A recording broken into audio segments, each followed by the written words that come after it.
things would have not been possible without this man of the hour.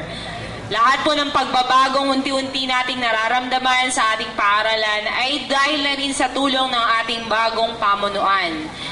At hindi ko na po patatagalin, ibibigay ko na po sa inyo ang bagong Pangulo ng General Parents Teacher Association, Mr. Gil A. Castro. Sa mga nakakakilala sa akin, ang sabi nila, Gil, Mr. Castro, paring Gil, dapat mayaman ka na. Sabi ko, bakit? Kasi kakilala mo si Jesly Lapus.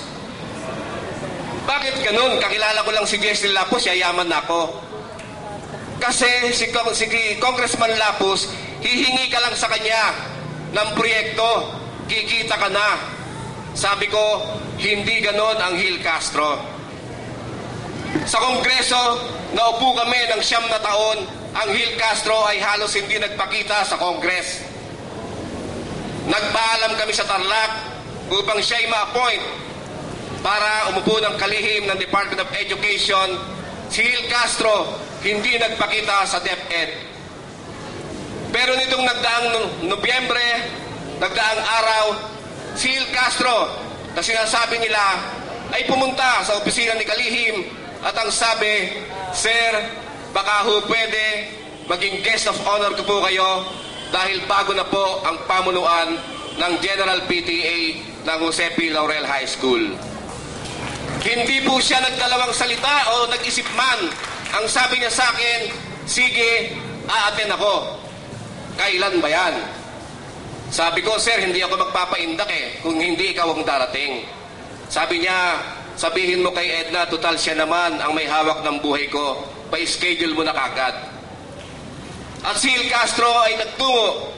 Kinausap si Edna Vidad, ang kanyang confidential secretary, at ito ay naganap ngayon, 27 November 2009. Sabi nila, humingi ako ng proyekto dahil DepEd na si Secretary Lapus. Ang sabi ko, marami ng problema si Secretary Lapus sa mga teachers. Pero ipinangangako ko sa inyo, kung siya'y magtatagal pa sa DepEd, lahat kayong mga guro ay iigi ang pamumuhay lalo. Maraming salamat po, Secretary Lapus. Magbuhat sa pamunuan ng General PTA at siguro ganun na rin po sa pamunuan ng Jose P. Laurel High School. Maraming salamat po.